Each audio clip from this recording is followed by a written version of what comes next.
Welcome to the Tone Jerks podcast. I'm your host, Brian Gower, and with me today we got... Kyle McIntyre, like always. Oh, Kyle, what is new in your world? It's been a week. Man. What's shaking? What's grooving? What is good? Where do I start? Somewhere. At the beginning. Got it. All right. I got a new pedal. Okay, it seems to be the going theme here every week. Not always, but yeah, I guess you're right. Well, yeah, mostly, yeah. I'm always like buying, I'm scheming, I'm in talks with someone who's building me something. I'm in talks, yeah. Yeah. Our people are contacting each other, emails are exchanged. Yeah, you know. Yeah, dark alley meetups, shit like that. But the dark web. That's where you meet them. It's where all the pedals are, man. Yeah. So I got a MXR 10 band, the old school AC. Okay, so it's another one of those big old... Yeah, it's the blue one. It's like, why the fuck would you want bigger than an it needs AC? to be. Yeah, bigger than it needs to be, but it's also like something that plugs into the wall, like straight in with like a fat ass cable. Yeah. It's funny because it's like not necessary, but I saw one for So cheap. far of those, the only one that's been good is the flanger. I know. You've been like... Well, I need to fix the other ones. I gotta. You've been one for... Fortunately, the delay is something that should be easy to fix. It's the other one, The chorus. Chorus I'm a little concerned with. Yeah, we so. talked about it. It's been like, we got it in and like, oh, it's a pretty subtle chorus, Super subtle. It's really subtle. Oh, wait, It could be a pot or something. Yeah. I'm really banking on that it's a pot. I got this is not gear related, Okay. I guess.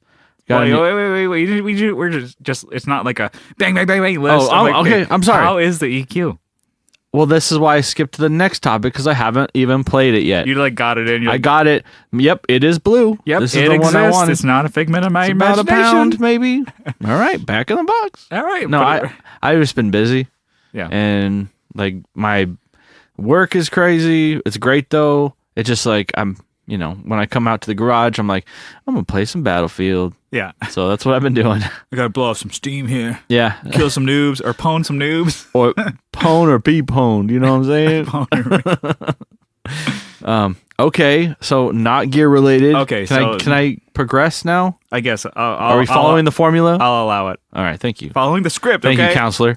I got a new bed. So last bed, And you're gonna lay in it. and yep, I didn't make this bed okay. though, but I did buy this bed, Gotcha. and I'm gonna sleep on it Mhm. and think about it. Shit. Okay. You're like, shit, man. I thought we were a hot potato back and forth. Thought you could do something Oh with man, you can't only rely on me, man. the two-player swing here. My meter's running out. So the last one was a queen bed. Sucked. We had it for like probably 10 years, a long time. Actually, it was pretty close to 10 years, and sucked. So I got a king. Oh, well, Just got upgraded. 'Cause I don't want to sprawl out. upgrade. Upgrade. I'm getting bigger. And my head's getting bigger, and so are my aspirations. Yeah. So I got a new bed, and man, my back hurts. Really? Yeah, because it's not like just breaking it in. It's like my wife loves it. She's like, "Oh, this is the best bed ever," and I'm like, feels like I'm laying on like a piece of plywood. Oh, is it like across a firm mattress? No, it's a medium. It just Was the last one so the last one was broken in? super soft, so my back is fucked It from was that like one. like a skate bowl where you're like down Yeah. in the middle. When I'm going to bed, I'm like, "All right, babe, I'm carving the bowl." Like Settle. Dogtown boys. Yeah, gotta drain the pool. It's fucking stupid.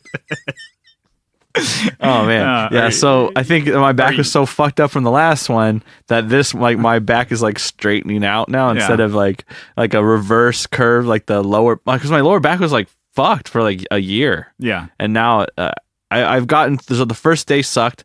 I think I slept like 2 or 3 hours. Yeah. And then now I'm like, all right, now I'm getting better, but it's like, I think it's just the break-in. I've walked up and down on the bed a couple times. You're breaking it in, probably. You're doing like jumping up and down on it. Yeah, doing your dances on it. Doing pile drives on it. Just elbows in. Bam! Yeah. And then catching up on some Sunny, actually. Okay. For the last season, so season 12, Okay. I haven't watched it. So I've watched all up to 11. Because you got Hulu now. Because I got Hulu. I was scrolling through the other day. I'm like, oh shit, Sunny's on here. So you can only watch like Rick and Morty like so many times. I know, and I think there's 3 seasons of Rick and Morty. I've already gone through that twice. Yeah, but yeah, man, It's Always Sunny. It's definitely a different type of humor. Mm-hmm. It's even though it's like. So I don't know when you see artists and stuff like as their music goes through, it like progressively gets worse sometimes. Yeah, this is still really good. Still holds up. Yeah, it's the same assholes it's the same humor. Yeah. They like hone their characters. They're so good at it. And Brian, our drummer, was saying it's the last. That's what 12 that's what it sounds like. Season? Yeah, or is he? I thought it was like their latest season, but it said final. I think it's their final.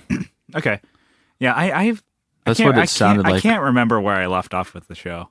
Probably on like season 7 or something. Probably. I think it was like it wasn't when Mac was still fat. Yeah, I think that's around there. So it's like I guess I got a lot of catching up to do. Yeah, man, it's so good. It's like new levels they find. It's ridiculous. I have Hulu now, so I got to start. Yeah, you got to start watching it. But yeah, I mean that's what's new with me. What's new with you? Well, I guess we have something new for both of us. We went to go see. Friend of the show, Coach Schneider. Yeah. We went to go hang out with him. We recorded some stuff for the Flippin' Flippers podcast. Buds and Suds, that's kind of how it was. Yeah, so drinking some beers, hanging out, playing some gear. We got to try out the Vincent? Yeah. It's like the kind of higher gain. 212, right? Well, yeah, he had a 212 cab, which was huge. Yeah. And like ridiculously tall. Like he had on his side. Big. And I think that's how you're supposed to have it, is to stand up. So it's like, I don't know, which is kind of cool because if you're playing, I'm like, oh, you instead of having, sometimes 212s, I'm like, oh, it's just pointing at your calves or your ankles. And you're like, oh, cool. But you could really hear it. Yeah. And whereas it's up higher. Anyway, so it looks badass. And it's the fact that it's like, I know he's something he's been like working towards and wanting for a while. So he picked it up last at NAMM and I was like, oh, let me try it out. So we've been talking about like, oh yeah, when I come over, we kind of get 2 birds with 1 stone, try out the amp and record some content, just hang out and, bro down a little bit. So trying that. And I thought that was pretty cool. It was something I was interested in because I'm like, it was like, oh, they're doing something. To me, I think it's interesting that, and useful to have an effects loop for higher gain amps. And that's an amp that you push to get the amp gain cooking and the sound and, it's something interesting where it's like you ran your 4 cable through that, right? Yeah, I was like, oh, let me try some of my equipment because he's like, oh yeah, bring your stuff to kind of like what you have like an amp for because I'm like, oh yeah, I could just try his guitars with his pedals and be like, yeah, cool. I mean, I'm not familiar with this, cool. Yeah, and then I'm like, oh, I brought my guitar, my Fractal with it, and I ran it 4 cable with it because he doesn't use it for 4 cable, even though it has a send and return, yada yada. Some people don't find that useful. Is what it is. And so I got to try it out, and it's fun. You judging Co right now? No, it's some people don't need it, which I'll get into I don't do it later on with my what's new. But so trying that, it's really cool. It's a totally different sounding amp than I guess I'm not familiar with Benson amps, so I couldn't say like, oh yeah, but it's like a high gain amp that's from a boutique builder. I'm like, oh, that's cool. I don't know. Because there's a lot of times people are just doing like, oh, single like tone, volume, front end, put all this stuff in front of there, and to get it breaking up and gaining, you have to like blow your ears off. But it has a master volume and stuff like that. I think it's really cool. So yeah, I really dug that. But we also tried a pedal. So we did from another friend of the show, Mr. Clifton Worley has partnered up with Spruce Effects. Yep, and released the Worley Bird, which is out now, I believe. We got to try it out. If not, it is now. Well, yeah. It was really cool. So it's like a trem pedal with like a gnarly boost in it. It's like an amp trim or what? What kind I believe so. It's like a K trem. I honestly read up on it. I'm like, cool. That means nothing to me. Oh. it's right over your head. Yeah, it's an amp trem. With an some trims will have like a volume, so you're like, oh yeah, so you don't lose anything. This has like a boost in it. Yeah. So not just cool. Like, oh yeah, you can make up for some of the like volume dip with some trims that they have. It's like, oh yeah, you can, 2 Yeah. Yeah, you can have that. No, this one is like a boost, like a dirty boost that goes into it's like a. And I was like trying to read up. I'm like, well, I can only know what I've been playing, but like, what is it? It's like a germanium silicon like gain stage. With it, you can turn on or off or whatever and really crank it. You can actually just turn, the depth off or whatever to make it just like a boost.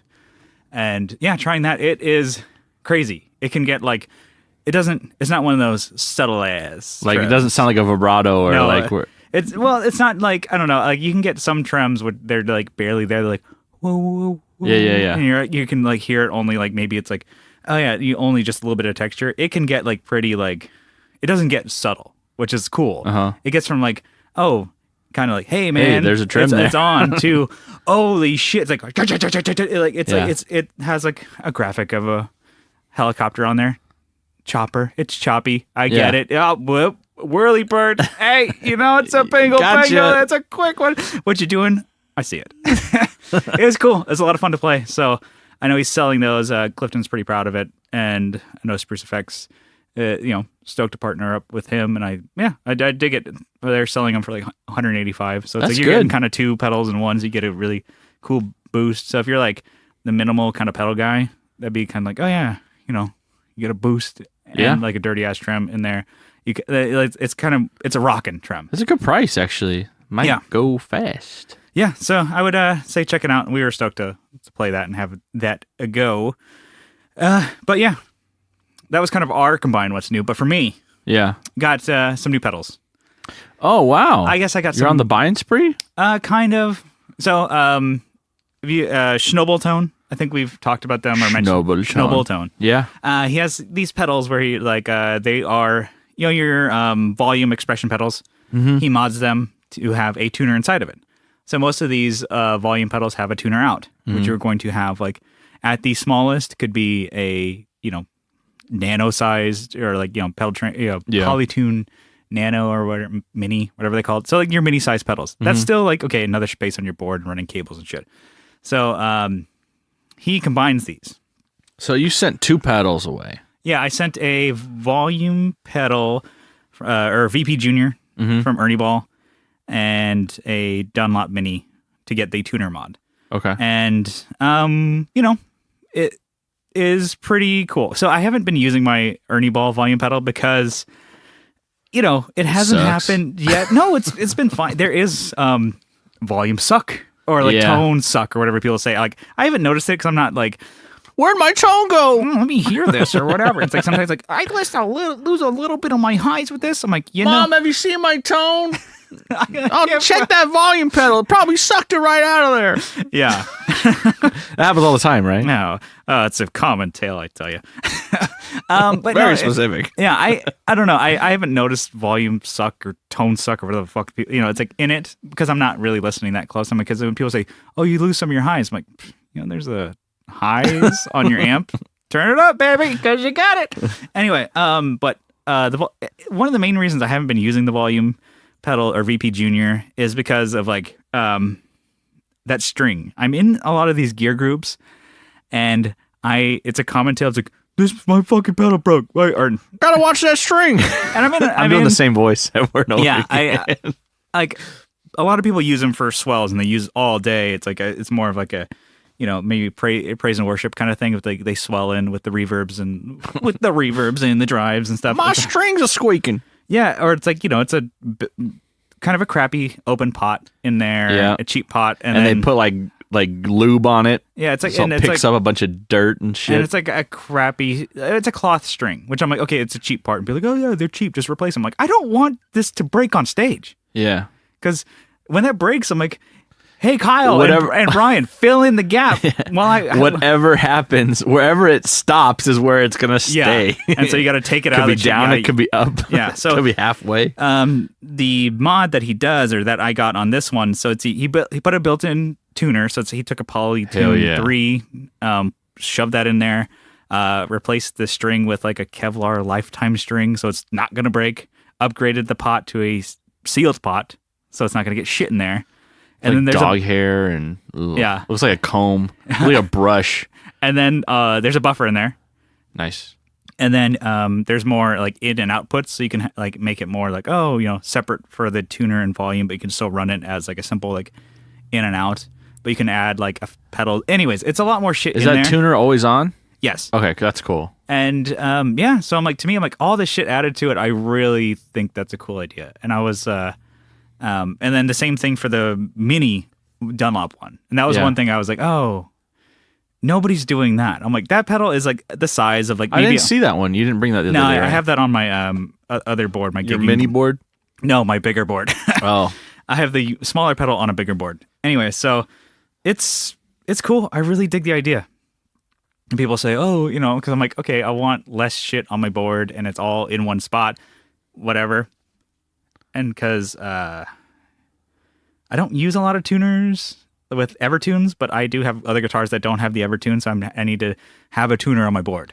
And the fact that I'm like, I don't want to take what up if space. like the neck snapped on your guitar while you're playing because I broke it? Yeah, and then you had to borrow someone's. and then I have to get that going. So anyways, it's really cool. And so I sent my pedals in, and apparently they got emailed back. He was like, hey, these things are kind of not smooth travel, and some of these things are a little, we'll repair these. But it's like, I kind of been just using the shit out of that mini volume for years. I guess since I bought them when they first came out, but I've been using the shit out of it.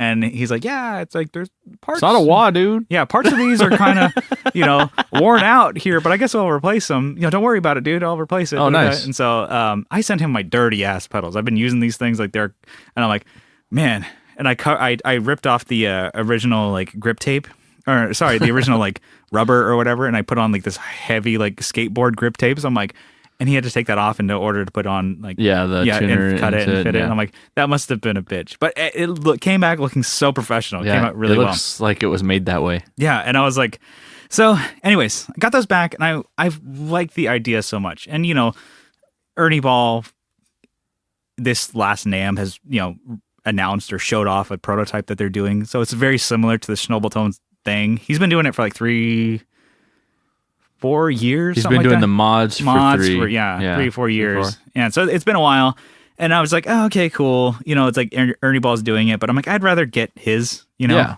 I was talking about our drummer. He's like, man, that's a cool idea. And our drummer, he's not involved really in like, oh, these like companies or whatever. He's like, man, so that company Ernie Ball like kind of had a shitty product, and this guy made it better. It's like, oh, yeah, that seems like a better idea to give money to him and like have him do it because he fixed a shitty thing. So this company's probably going to skimp parts, and do a shitty product, but they ripping off his idea. And it's just cool that he's doing that. Yeah, and he's found a solution to something. No, so far nobody's doing the Dunlop Minis volume-sized pedal with a tuner in it. It's really cool. I like it a lot. I have to look at. I'll have to see that one. It's super smooth. So with that, I'm like, okay, I at this last practice, I used a PT junior size board, so some smaller footprint because I'm like, yada yada. If past episodes we had mentioned that my rocker rib that I leave at the studio shit the bed. So I'm taking that to go get repaired. Cool. Probably tubes replaced. And so I'm like, okay, I'm using my 8030, which is not a bad amp. But I'm using all the pedals in front. No effects loop. Mm-hmm. So I'm not using my fractal. Blah, blah, blah. Putting some pedals in the front. And then so I was like, you know what? Let me throw together a board with... I got these pedals lying around. with the Ernie Ball volume pedal. I'm like, I had 7 pedals on there. I think I had put 8 or whatever, but one of them crapped out. Yeah. And my phaser, my favorite phaser that I love, the Whirlwind. You talk about all the time. I love it. It's it's got a bad foot switch or whatever on it. I was trying to. It sounds like. Yeah, well, I was hitting it while we were at practice. Yada yada. It would like cut out, right? It would just cut signal. So, anyways, before we get into that, so I had the volume pedal, Dunlop wah, the one that you modded for like a true bypass or whatever, and then LED in there, and then I had the Whirlwind phaser that crapped out or is crapping out, and then it went to Sweet Honey, to modded DS1, to Wells delay, and then into my Flint. So it's kind of a big pedal board for me, saying it's a stripped down pedals. Anyway, it's like average size for other people, I guess. Yeah. So anyway, so the rest of the practice, like the first song I noticed, like, oh, that Whirlwind is not working. Luckily, it's true bypass, so I just won't hit it. Yeah. Don't touch it. Don't look at it. And then, so I ended up the rest of the practice being okay. But I'm noticing that, like, with less stuff, sometimes it's kind of fun. Mm-hmm. Just like to maybe I'm like, oh, I'll hit a delay on. That's about it. Yeah. And some for my weird parts, I'll hit a delay and use the wah, and that's about it. And then I started getting back into like when I originally was getting into pedals, I had a flat board, but a PT junior size board, and I used the shit out of the volume. I controlled my gain with the volume pedal. Yeah. It's like you could your pedal input to the amp or whatever. It's like whatever. If you're using the amp's gain with a pedal in front of it, it's like you're not turning pedals on and off. Like to have your gain stages, you're kind of rolling the volume back. And I'm like, I like this a lot. I'm like, and because I'm not afraid of that fucking thing breaking, and like it's so much smoother than it's ever been. I'm like, man, I was doing that for most of the practice, and it sounded great. I love that idea. So I'm like, I don't know, I might incorporate using a volume pedal more instead of like the different pedal gain stages or whatever. Yeah. And yeah, just like because the way I had it, I was like, oh, you know what? I'll leave the DS1 and the Sweet Honey stacked into like the amps, pretty on the edge of breakup or whatever. Is kind of where it is. I'm like, oh, that's the whole thing, and I'll just control if it's cleaner or more of like a crunch sound just with the volume of the the VP Junior, which I'm like, this sounds great. I was having a ball. I'm like, oh yeah. Once I started realizing like less pedals and less tap dancing, I'm not gonna not use my fractal. But I'm like, it's just like the idea of like, hey, I'll do both. Like the fact that I'm like, I like the idea. I'm like, oh, I can have two different types of setups and two different sounds and get a Playing Without a Pilot set done with whatever. I like that, like versatile, but still being able to get. It keeps your chops up, you're tap dancing still. It's not just like hitting one button on your fractal and. Yeah, and I'm still like kind of like. Now you're in your scene. I'm like, rolling the volume. Yeah, because I had the volume pedal first in front of the gain stages or whatever. So it kind of like, it's almost like if I rolled it off with the volume on my guitar. Which people say, why do you need a volume pedal when you have volume on your guitar? Because, dickhead. Because, I can't sing and play at the same time, especially when you're doing like 220 BPM songs. Like you can't like, oh yeah, let me like roll this down too. And I'm like, let me miss every hit while I'm rolling that down. You have a foot that's not doing shit. Yeah, you roll that back. Anyway. I'm going to pull that back a little bit. But anyways, it's like, I really like using volume pedals. And I used to do that a lot. Say when I first started, like back 2011, 2012, my AC30 setup with like my, I think I had a Blues Driver and the Sweet Honey. Yeah, you can't go wrong still. That was my gain stage with the AC30, and I had the volume pedal. And Those were the days. Now that I got, the volume pedal back, and it's better than ever. And I'm like, I don't know. I had a lot of fun. I was like, oh man, this sounds great to get those simple tones. I don't know, good tones with like less stuff. I don't know. But anyways, it's the bad part about it was that phaser. Yeah. And I know Kyle's like, oh, the phaser you like. I'm glad that it blew. I'm glad that it busted. I'm glad that it's not working. I'm gonna be a complete asshole right now. Something that you like, shit on you, that you're really happy with the sound of. So it's like, to me, I'm like, I don't think I've used that phaser at band practice. Yeah. I've only ever played it at home, and I'm like, oh, I think I've recorded some tracks with it. But I'm like, yeah, you can push the button, and then it's on, and then you push the button, and it's off. But when you're at practice, you're like stomping on it. Yeah, I'm like a Clydesdale. I'm like clomping around. I'm phaser time. Clomping around. Yeah, and I'm like, well, it maybe it just couldn't take plain style. We'll see. But anyways, I'm sure I would talk to Joseph from Like My Pedals. I'm like, hey, you don't happen to make a phaser, do you? Because I may be in need of one. But hopefully Kyle can fix it. And he had mentioned like it's probably just this foot switch. Yeah, we came across the same diagnosis. You know? So I'm pretty proud of myself. But yeah, that was kind of it. So I don't know. I guess. Yeah, some things can work in the bedroom, but once you actually take them to practice or on stage, they're not going to work. And that was one thing that sounds great, but it sounded great when it worked. Yeah. It was either it turned on, and I was like, okay, it was three things. And I determined that throughout the first song that we were practicing. I'm like, okay, it's either going to not turn on when I click it, it's going to turn off my sound when I click it, or it'll turn on. I don't want to guess what three outcomes when I hit this fucking switch. So I'm like, I'll just not use a phaser. And it was kind of cool to have like, hey, I don't need a modulation. Like, I don't know. I think the only pedals I really turned on were, I guess, the wah, the delay, and I rolling back the volume. That was it. Yeah. And then like, I guess sometimes like the trem on the Flint. But I was like, I don't know. I like the idea of just less stuff. Less is more, baby. I know. Who am I? Where am I? What am I doing? That I think I'm like, why are we here? You can get by with 7 pedals? What kind of fucking blasphemy is that? Anyway, but that's along what's new. I think we got a lot of cool stuff, but let's hit some topics. What do you say? Yeah, let's do it. All right, yeah. So first topic, we talk about album art. So like is there an album that catches your eye or something that like that you've seen forever, and maybe it's like that becomes the band or the you know what you're listening when you see that album, you know what it is. I don't know. Or like something that just stands out or iconic. Yeah, we could just riff on album art for a while. Yeah, and like what you like, and maybe you have a certain style that you like. Yeah, maybe something that's just so cool that maybe years ago you're still thinking about it now. Yeah. You're like, oh man, still catches you. Yeah. I can go first if you want. Yeah, go for it. All right, so I got quite a few. Oh, okay, Mr. Know-it-all. Some hits and some shits. There you go. Got some shits for sure. Hitters and shitters. So first one I want to talk about is the color spectrum. So, okay. So a band called The Deer Hunter. Yes. They have a bunch of records. Really cool band. Yeah, and I'll talk about those ones too. But the color spectrum stands out because you look at it and you're like, what the hell is that? It's just a bunch of like really tiny slices of different color. And then when you look at it, you're like, oh, I think there's an image in there. Actually, there's 9 separate images. It's like one of those like 3D arts where you have to where you look at it. You like look through it almost and cross-eyed. I remember when it first came out, I didn't know what the hell it was. So I went like with Photoshop and I went and sliced every single one. Oh, geez. And I assembled them.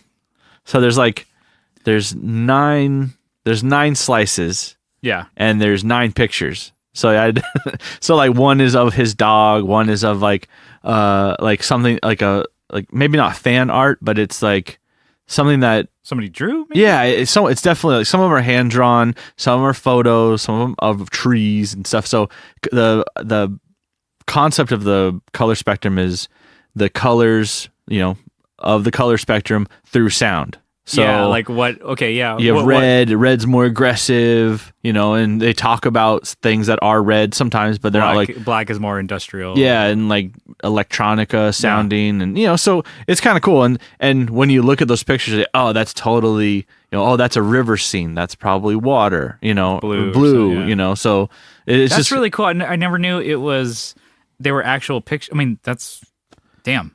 Like I've seen it before, and I know you had like the box set or whatever. And when you pop open the box, so when it first came out, I didn't know what the hell it was, so I sliced them up, like I said. But when I got the box set, I was like, okay, this is exactly what I sliced up. So it was the same image, but on every record. Really cool. And so there's 9 records, 9 vinyls, with those on it. So it's really cool. That's really cool. Damn, that is badass. That is like that's a fun album. Oh yeah, that's like very like it drives it makes you like go into it more than it makes just listen. It makes you like it makes you realize like stupid. What am I not doing with my own music? No, it's like stupid to say, but it makes you a bigger part of it.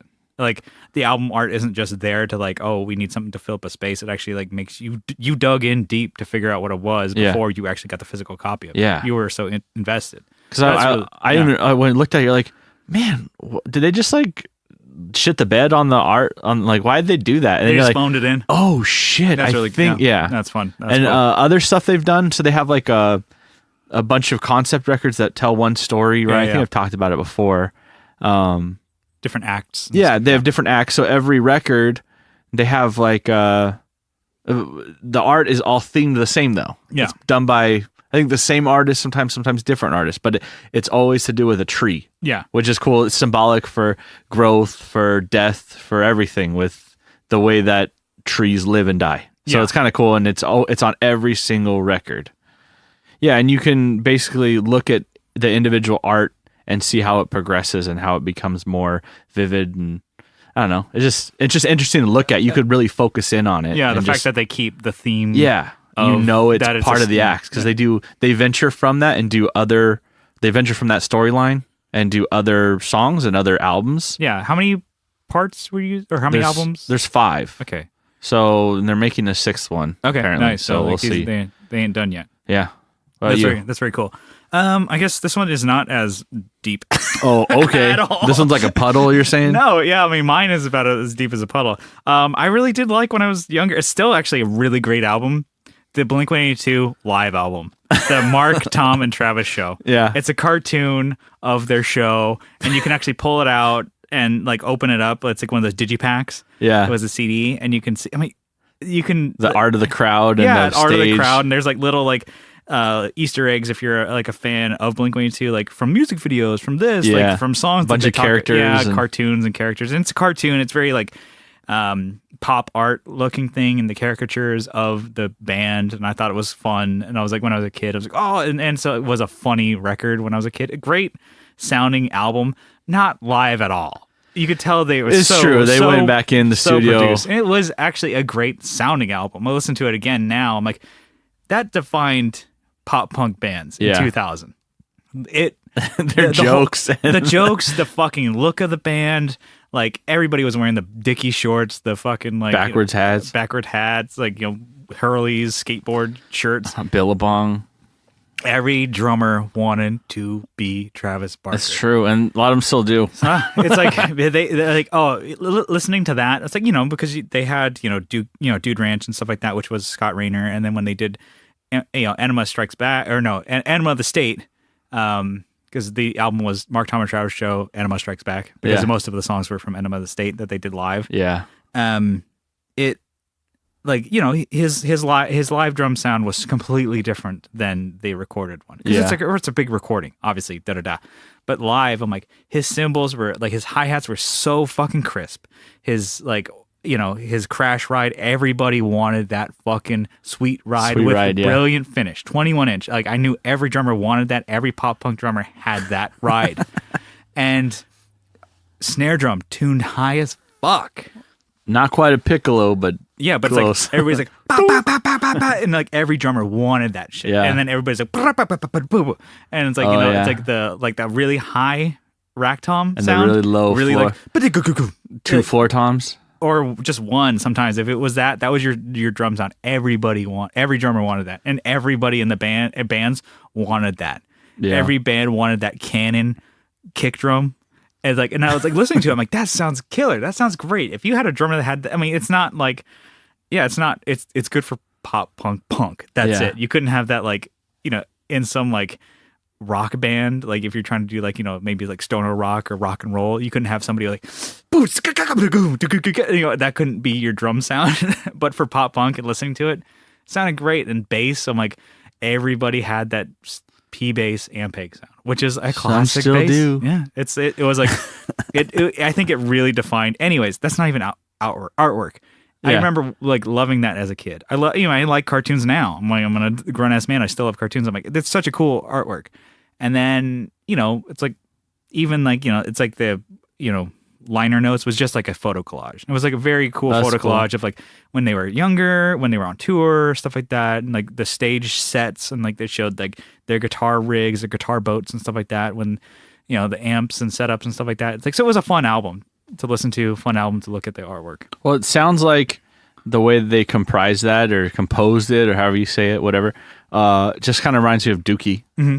The Dookie, like the fight. Oh, it's like the whole blimps and like the whole dog throwing shit, and you can like it's like almost like Where's Waldo kind of thing. Yeah, you're just trying to like you're with a magnifying glass, like zooming in, trying to, because everything's drawn so small, and there's like buses crashed, and there's like shit that it's cool. It's just I don't know. That's another one that it's not. I don't know. It's all hand drawn too. Mm-hmm. It's not like done on a computer. Yeah. So you see like the pencil drawing, like that's too small to like even put color on. So there's like just pencil marks, in certain spots, and it's just cool. Yeah. I don't know. I would say kind of maybe lesser known is a band I've been getting into recently, I guess within the last 5 years at least. The Shell Corporation. Yeah. Their album Mandrake is such a cool, great looking album cover. Their style is so cool. They have an artist called Luke Martin. So it's like the LUC_art on Instagram. He does a lot of stuff that's like showcasing like shirts and artwork that he's done for the Shell Corporation. I just like it. It's like it's like a cartoony looking skull kind of thing. The skull's like floating, right? It kind of reminds me. It's never me, attached to the body. Yeah, and it's just like this one is like kind of draws your attention. Yeah, it's like him stabbing himself. And it's just like, it's really cool. It's like it's very lighthearted looking, and then you just to see what he's doing. I'm like, oh yeah, that's a graphic. That's not something that you can. It's not lighthearted, I guess. Like the guy has a style. And I like that the album, it doesn't say, I don't know, this is like maybe artsy because you're like, oh, it doesn't say the band's name on it. It doesn't even say the name of the album. It's just the art. And I think like, look how cool we are, you know? To me, I like that now. I like that kind of style of like, I don't know, like more hand-drawn kind of stuff, hand-painted things. I'm like, if you can make it to where it's like not just a photograph, because to me, I'm like, photographs can be like, all right. That was very big with like, oh yeah, here's a starting line, here's yellow card. A lot of bands back in the day would have like a photograph and then their logo on top of it. And I'm like, okay, well, you know, I'm sure it was hard to get that photograph, you know, but I'm like, I'd rather somebody draw something and paint something, you know? So I like that a lot. But what else you got? Similar, I guess, with the artwork, like the kind of creepy feel. Yeah. The Iron Sheik. Yes, yeah. Yeah, so was it Jason Lebrano? Yes. Who's in the band. He does the artwork for it. He does artwork for so many like projects. I mean, and some really fucking cool bands too. He's done some of those out. Yeah. We happen to be one of them cool bands. No. Yeah. So, you know, we're not. Yeah, Jason Lebrano. That's the reason why we picked him to do our. Yeah, it would sound like, oh, we're cool, so that's why we're on this list. No. he does great artwork. He did our artwork for Just Another Unsung Tragedy. Yeah, it's like the two faces and one splitting open. Yeah, and that's like his mild shit. If you look, he's got like hands crawling out of faces and like a spacesuit and like skeleton. Yeah, just really weird. Like alien-looking bugs crawling out of somebody's face and stuff like that. It's really, yet again, what I had mentioned with the Shell Corp Luke Martin guy. It's like he has a style of his own. Yeah, he Jason does. Righteous Indignation is his like art project. Like his. Yeah, and it's people ask him like, "How'd you get him?" Like, we emailed him. Yeah, just hit him up, and it was really cool working with him. So this is like coming from like, we have an album out. dog. Yeah, so that album, I sent him lyrics and I sent him the album before, like the finished product. I'm like, decide what you want to do. Yeah. Can you just be your own art direction for this? You decide. And that was it. I didn't tell him anything. He's like, oh, because he's, like, what he seems to work pretty good on his own. What ideas do you have? I'm like, just you figure it out. Listen to this and whatever. And, I told him the name of the album, the name of our band, and gave him the songs. And he listened to it and drew something of his own. And it was kind of cool. Like the idea is like simple if you really break it down. It's like, oh, it's a guy's face being split open and inside he's a monster. Oh, are you beautiful on the inside? This person isn't. You're actually like, you go through your own tragedies, you shed your skin, you're still a monster. And oh no! To me, I'm like, that's brilliant. I love it. It's really cool art. Like I said, he has his own style of drawing and stuff like that. I got one. Yeah. So I was just shitting on like, oh yeah, photography and da-da-da. I'm like, iconic. I love it. Great. Love the album. The artwork is really cool. The Clash, London Calling. You love that Clash. I like it so much. I have a tattoo of that album cover on my arm. So it's with me. It's Paul Simonon smashing his P bass. Yeah. It's the look of it. It's a black and white photo with like green and pink lettering of like London Calling Clash. It is kind of paying homage to Elvis Presley's self-titled debut album. Mm-hmm. So if you look at his, it's the same coloring and kind of like font-looking kind of thing as that. So it's like, oh yeah, it's like maybe it was back in the day you could do stuff like that and not get sued. Yeah, I think it's cool. To me, I'm like, it's one of my favorite fucking albums. Definitely top 5. And the artwork is just really cool. It's just maybe more iconic if we're going to step into that point. It's not like... It was like an accidental photo, too. It was like they captured him just as he was smashing. Yeah, right before. Yeah. So that was one of mine. It's not a whole lot into that. I just want to say maybe it's more just like, it's my favorite album. One of my favorites. So I know we talked about Blink earlier, but hate the record, but Neighborhoods, I actually like the album art on it. Oh, really? It's like another kind of hand-drawn looking... Yeah, like a bunch of buildings and it spells out Blink-182. Yeah, it's cool. And I like that kind of straight line and angular, whatever. Album. Let's not talk about the album. Just skip over There's it. a handful of good songs. Okay. I like Ghost on the Dance Floor. It's almost like Angels and Airwaves Jr. Okay. It was like when Blink broke up and got back together. Yeah. But I still think that's better than... what we have now. Yeah, Matt Skiba, Blink-182. But, that is... Ski 182. That they suck. Yeah. But yeah, no, I mean that's a cool one. Let's see what else. Sharks. How about Sharks? The Joy of Living. Yes, that one was a cool one. Was it the? It's like a skeleton. It's like black and white. Yeah. Skeleton, and there's like you don't know if it's like a baby or if it's like a skeleton with like a large misshapen head. It's like it's off-putting and unsettling. Like a humanoid looking thing. Yeah. It could be, or it could be like maybe a baby ape. Or, you don't really know. Yeah, you don't know. Missing link kind of thing. But it's funny. It's like the name of the record is "Joys of Living," and there's like a dead organism on the front. Yeah, it's really great cool. record. Yeah, and that was a band too, where it's like they did very minimal kind of thing. Where it's like black and white. Their first video, which is black and white, just a performance shot. Yeah, that was all it was. And it's like you kind of like saw the band, like the music stood for more. And I was like, sometimes that's a fun part of album art. Just the less that you do, you know, let that stand for it.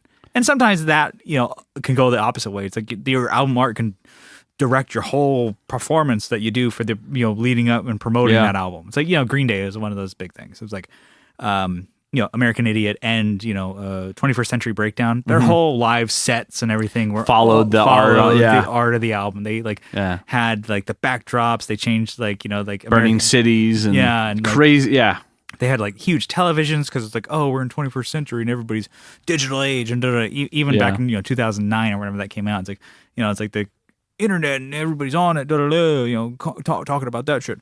And then it's like, but they had TVs and shit like that and like their background and even like their it's like their whole stage plot was like that, and their whole when they performed, it was for that album, and then they'll throw hits out there. Oh yeah. And then so that was, I mean, those are two mentions, but I know we talk about Flatliners a lot, but Gray Days, amazing. It's just like 3 colors. Sometimes it's like 3 colors. Yeah. So Gray Days is the artist that does I think he's done a couple of their 7 inches. Yeah, so like the one like the wolf on the front with the daggers through its head. Yeah, he does a lot of their like artwork for like their tour posters and some of their like shirts. But I'm like, he does some of their album or like single artwork and stuff like that. And even Chris does some of the band's artwork. Yeah. So I can't remember which one it was, but I have one of the 7 inches that he did the artwork for, which I think is really cool. So it's like a lot of these bands, they're artists because they write music and perform it, but they're actually drawing stuff and because they're on the road. So I'm sure they have their computer and they're drawing stuff. They're using Illustrator. Illustrator is can be it's a useful tool for bands. I'm like, guess what? I don't have to pay somebody to do it. I have an idea. I'm just going to draw it. Was it Gaslight Anthem? Was it El Jefe? Is that, did he do album art or did he only did tour posters? Tour posters. Dude, really, really cool. Those are so cool. Well, he did honorable mention right there. Yeah, he did some of the when they did the what was it? What was the big single? Fuck, it was like 59 Sound? No, it was not 59 Sound. 45? 45. Okay. When he did 45, they did a single, and I think I know that? I don't know. I couldn't think about it. 45. He did the single artwork for that. Okay. So let's scoot that one in there. Yeah. So that's really cool. I do have some. Well, I do have like one that I'm like, I really like the album, but I don't like the artwork. Or the artwork is it's leaving me whelmed. Yeah. So really like these records. So Dave Haas, the singer guitarist from the band The Loved Ones, he was he put out some solo stuff, and he's actually currently doing solo stuff. So The Loved Ones are kind of defunct, but his first 2, so Resolutions and Devour, I love those songs, love the albums. I can listen to them all day long, and I bought the actual vinyl or whatever. The album artwork is just the first one, Resolutions, is just a picture of him. Just you're whelmed? Yeah. And I'm just like, it's a picture of him with his guitar. I'm like, okay, Jesus. Okay. All right. And then the next one, Devour, it's just like a picture of a hawk. Oh, like sitting in like a living room. In like a room, yeah. Living room. I'm like, does it have the hood on it? I think so. Yeah, I believe so. They'd probably freak the fuck out if it didn't have it and they couldn't get a picture. Like the art director was like, oh, this majestic creature, hoods but it's like hoods, I bet it's a falcon because hood on a peregrine falcon. Maybe that could be it. But either way, it's boring. And I'm like, love it. Love the songs. Love the album. And I'm just like, you get it. And you're like, oh, this is cool. Was it another one, Northcote? I think that's... Oh, no, that's really cool. Really? I was going to say it's not cool. Okay, I want to say that's a cool... It's a simple idea that I thought was like really stood I guess, out. I don't know. The color scheme doesn't really... It's a modern art. Yeah. It looks like it's a paint. Somebody took a painting. Renoir? No, who's the guy who just did all the squares with different colors? It's similar to that. And actually, he's got 3 albums. And they're all very similar. They must be all done by the same guy. He just bought painting, he's got 3 colors. Yeah, but as it goes, like it actually becomes more of a picture. Before they're just shapes, and then now, so maybe they're linked, or maybe he made them all at the same time. I don't know. So. Maybe it's a package deal. It's like, hey, dude, can I get all 3 of these and I'll use them eventually? But you have to use them. But yeah, no, I guess for you, okay. You like the album, but you don't. Yeah, I mean, it's like artwork is like. I get where you're going, but like the color scheme for me is like uninteresting. It's like pinks and light blues and yellows. It looks like an Easter egg hunt. Yeah, you know, if you're wearing like a kaleidoscope glasses. Yeah.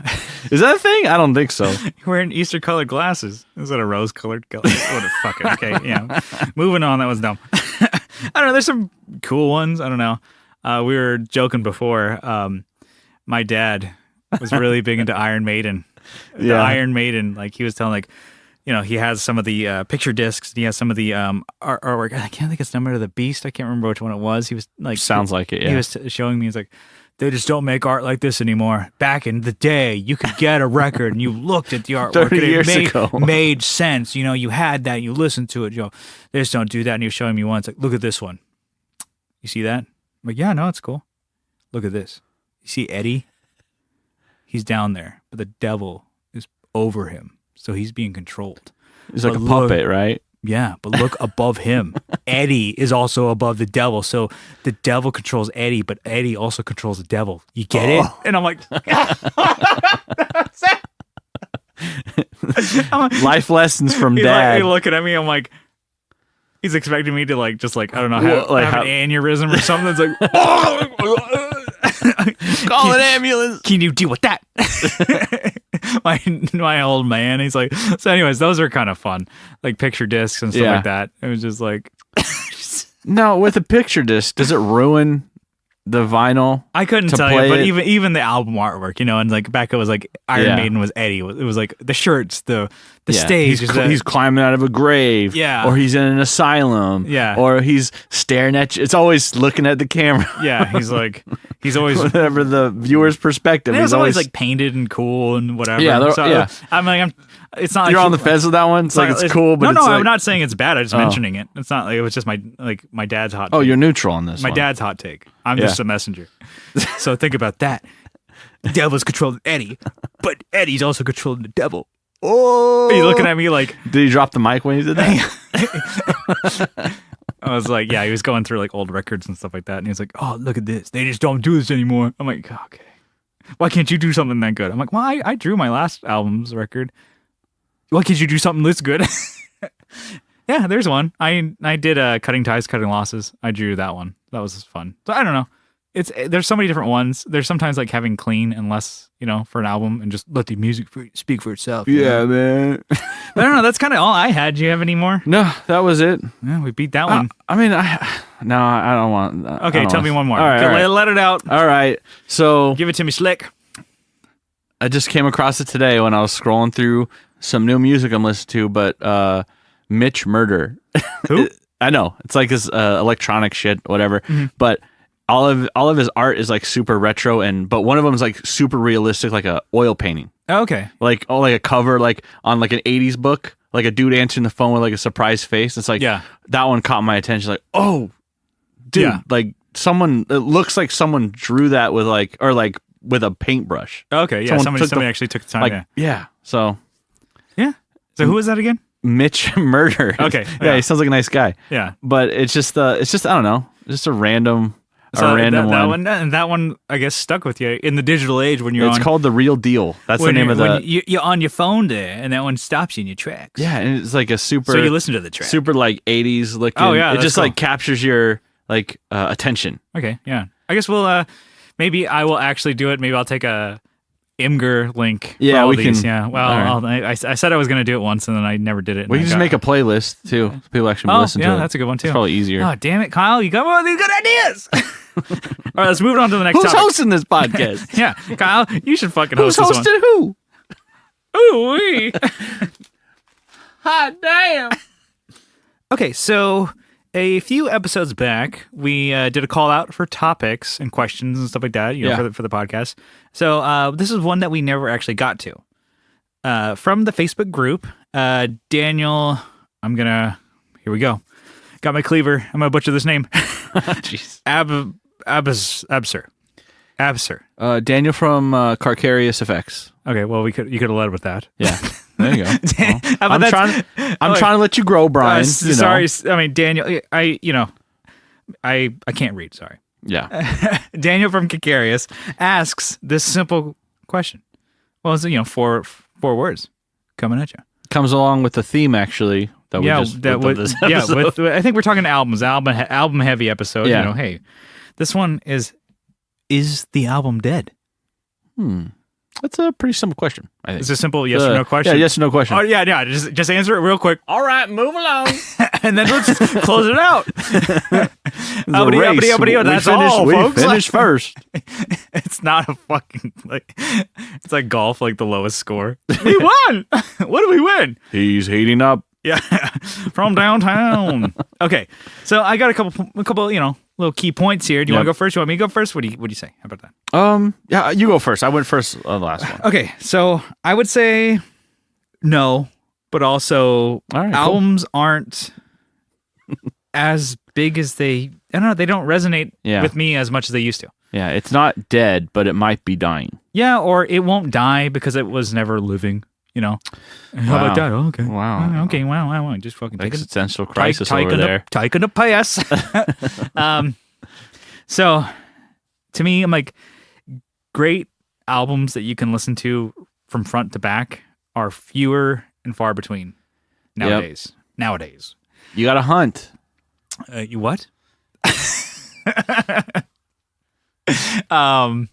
So. Jesus. It's, I don't know. There's, you have to look, and I mean, if you're looking mainstream, no, you're not going to find them. They're probably not good because they're probably pretty bullshit. And then it's also like too, you have to know what you like, and nowadays it's easy to find. I keep saying nowadays. It's easier to find things that you like. Back in my day. And bands, and from the local point to even like maybe independent label signed bands, EPs are cheaper to do. So EPs are not really considered an album. Yeah, like you can get four or five songs, and not do 13. Quicker and easier to do because recording time, writing, whatever, and then pressing. More people will put out an EP. Because that's a more up-to-date representation of your band. Yep. It's like taking, 12 songs is heavy. And that's a lot to record. Because if you think, I'm like, oh, well, it's only like, maybe 3 times as much, much longer to record, 12 songs opposed to like 3 or 4. Wrong. You might put 20 hours into a song, right? Yeah, depending on what it is. And it's like whatever the song is and writing it or whatever. So it's not to say like, oh, well, it's harder to do, so don't do it. But a lot of bands won't because you don't have money. And sometimes bands fizzle out quick. Like they just don't, some bands just don't stay together. Some people, whatever. Not so it's even like, for the kids. Yeah. And it's quicker to do it. So like to say an album is dead, no. But also like, I don't know, some of your favorite bands might just be putting out an EP, which is cool because you get more music quicker, I guess. But it's like, okay, and if they are in contract to put out albums, some of them might be shitty. Yeah. I had mentioned, Dave Hawes, I loved Resolutions, and Devour was really, really good. The one, like, something Wake Me Up in Philly or something in Philly sucked. It was just garbage. I was like, did not enjoy it. I really did not like it. I think I didn't even make it all the way through.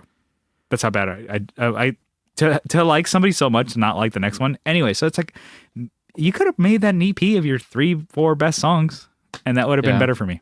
Now I like to listen to whole albums. Yes, I like to start it and then, and this is obviously in a digital format still, on Spotify. Yeah. But I like to, if I have an artist, I will pull whole albums and make a playlist. So I'll do first album and in sequence from time it came out. So are you noticing that you're listening to older albums? So not that like, okay, you still like to consume albums by the album or songs. Sorry, you like to consume music by the album, right? Like I'm gonna listen to the whole fucking thing. Yeah. Like, are you noticing that you're listening to older stuff? Not really. No. Like, it's like I know you're big on the Beatles playlist. Oh yeah, I guess, like but that's not even from one album. I mean, you're kind of picking and choosing. Yeah, but what's nice is I think there's like a play like this is the Beatles, whatever, and I'm like, oh, there's some really good, but there's also omitted songs. So what I like to do is, I like these 3 songs. Oh, these happen to be from the same record. I'm gonna go listen to that record and listen to the whole thing. What about like more modern bands? What was that? Shit. There's one. The Brooklyn Dodgers. Yeah, I was going to say Wolverines. So Wolverines is a. What's the band? I Am the Avalanche. Okay. Yeah. So Wolverines is a great example where you can listen front to back. Yeah. And that record came out like 3 or 4 years ago. So it's not brand new, but it's new. It's newer. It's a modern age. Yeah. It's modern, bro. So that's a fabulous record. Yeah. Amazing. Yeah. And they have like some concept songs that are like 2 minutes long that play like the same line twice, basically. Okay, yeah. But they change the words and they change the song, and it's even slower the second time around. So it's like, what the hell's going on? There's no chorus. There's no verse. Is that the chorus? Wait, are these both choruses? Like, it's awesome.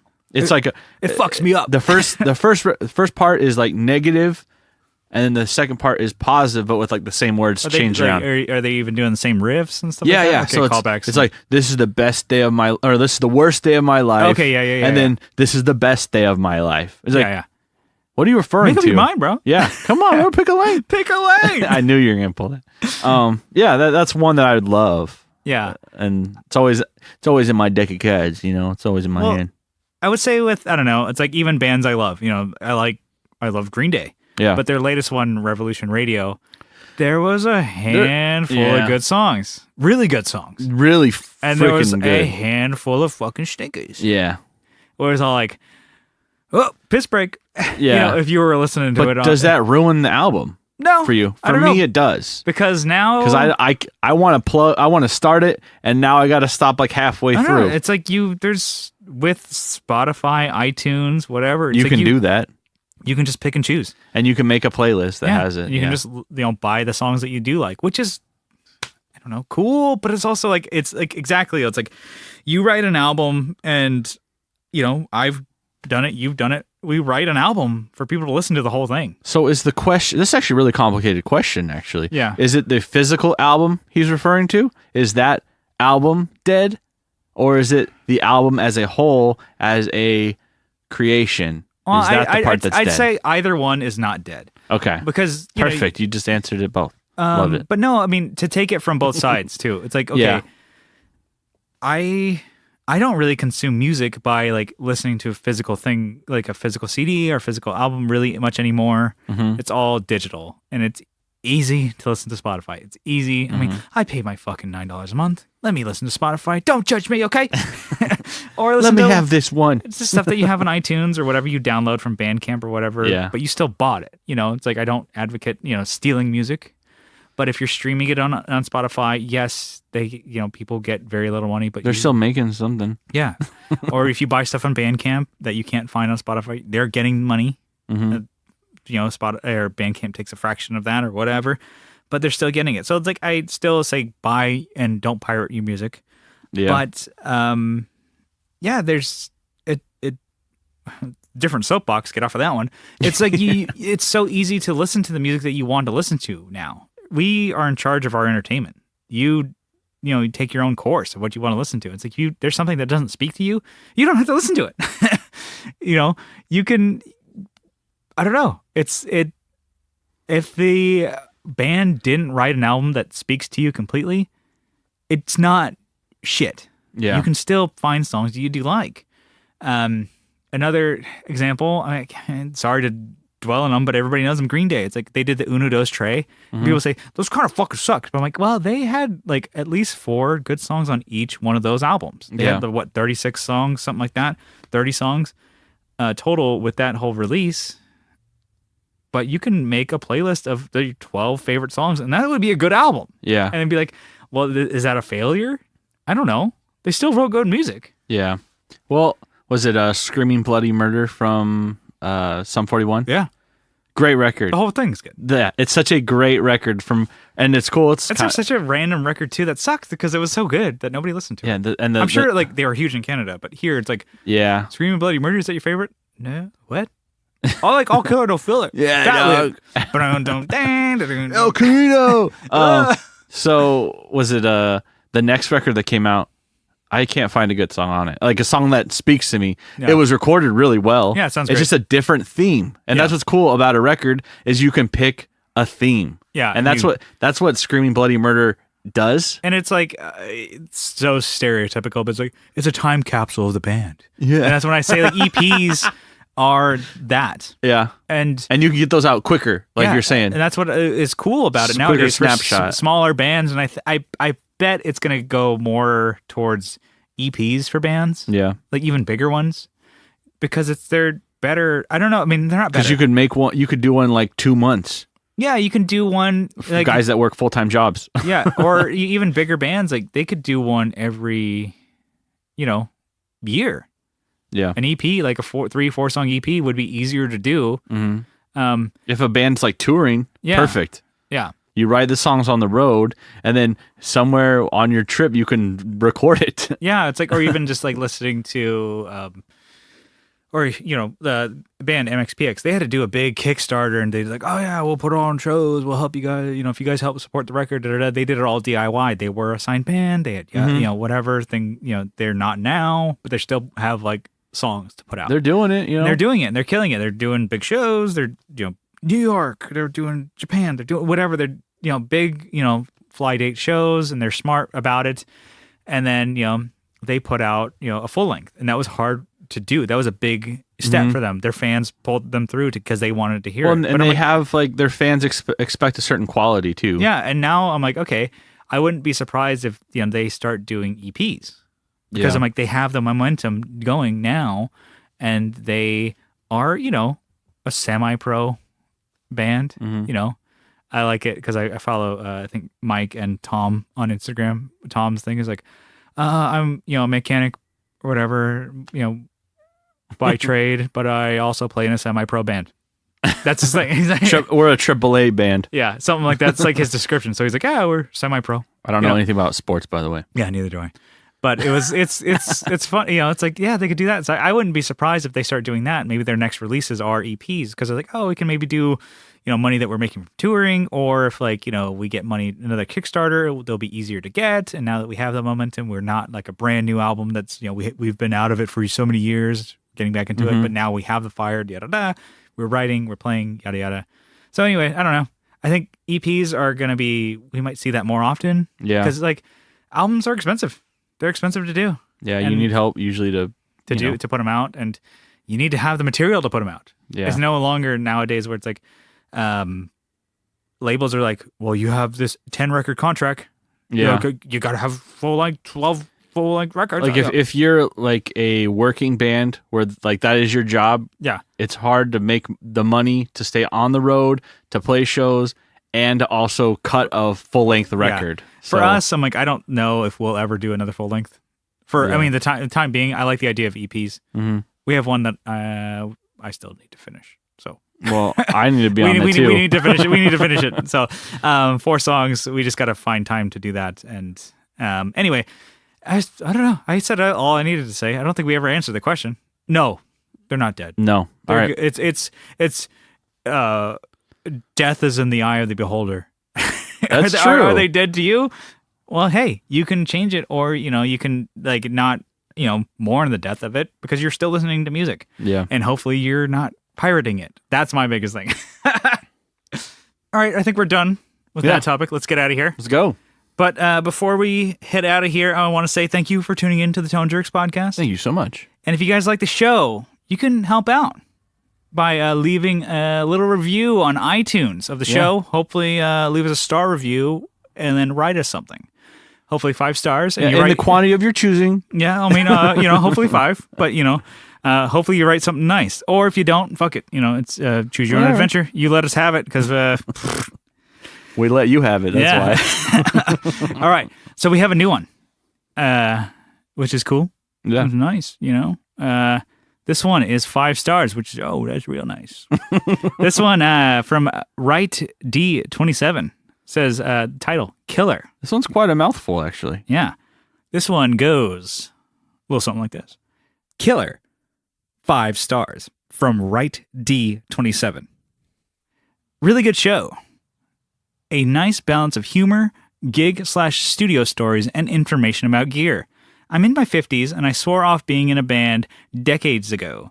Listening to this podcast has me thinking about jumping back into the game with either a metal or classic rock band, with steady gigs or putting my own thing together.